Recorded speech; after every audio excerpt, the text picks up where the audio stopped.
ধর্ষণ ও হত্যা মামলায় সোহেল স্বপ্নাকে অভিযুক্ত করে চার্জশিট দিয়েছে পুলিশ। সেখান থেকে সবশেষ খবর জানাতে সরাসরি যুক্ত হচ্ছেন কামরুল হাসান জনি। জানতে চাই যে মাত্র 5 দিনে তদন্ত শেষ করলো পুলিশ। 47 পৃষ্ঠার চার্জশিটে কি কি অভিযোগ আনা হয়েছে এবং জানাবেন কি তথ্য আছে আপনার কাছে?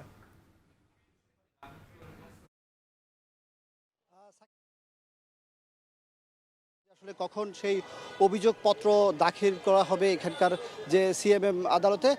আপনি জানেন যে আসলে সরকার রামিসা হত্যাকাণ্ডের পরপরই আসলে খুবই দ্রুত সময়ের মধ্যে এই অভিযোগপত্র দাখিলের জন্য আসলে নির্দেশ দেয় এবং তদন্তকারী কর্মকর্তা কিছুক্ষণ আগেই সিএমএম আদালতে এই অভিযোগ দাখিল করে, যেখানে সোহেল রানাকে মূলত প্রধান আসামি হিসেবে তাকে আসলে তার বিরুদ্ধে ধর্ষণ এবং হত্যার অভিযোগ এখানে আনা হয়েছে এবং তার সহযোগী হিসেবে স্বপ্নাকে আসলে অভিযুক্ত হিসেবে দেখানো হয়েছে। এবং আমরা যতটুকু জানতে পেরেছি সিএমএম আদালত থেকেই কিছুক্ষণের মধ্যে এই যে অভিযোগপত্র এটি আসলে শিশু এবং নারী নির্যাতন দমন যে ট্রাইব্যুনাল আছে সেখানে নিয়ে যাওয়া হবে এবং আমরা জেনেছি যে সেখানেই আসলে সংশ্লিষ্ট যেই আইনজীবী তিনি আসলে কথা বলবেন এ বিষয়ে এবং আমরা হয়তো কিছুক্ষণ পরে আমরা সে বিষয়ে আরও বিস্তারিত জানতে পারবো। তবে এতটুকু আমরা জানতে পেরেছি যে সরকার এই বিষয়টা নিয়ে খুবই দ্রুত সময়ের ভিতর যে রায় কার্যকর করার জন্যই কিন্তু বিচারিক যেই কার্যক্রম আছে সেটি আসলে শুরু করেছে এবং আমরা জানতে পেরেছি যে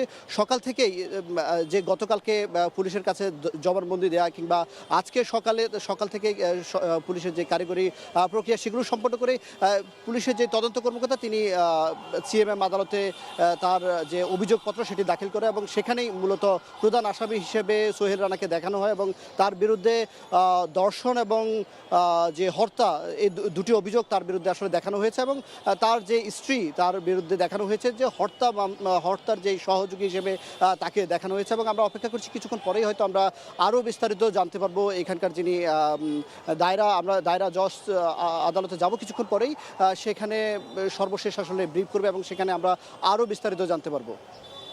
শিশু রামিসা ধর্ষণ হত্যা মামলায় সোহেল স্বপ্নাকে অভিযুক্ত করে চার্জশিট দিয়েছে পুলিশ। সে খবর জানাচ্ছিলেন কামরুল হাসান জনি।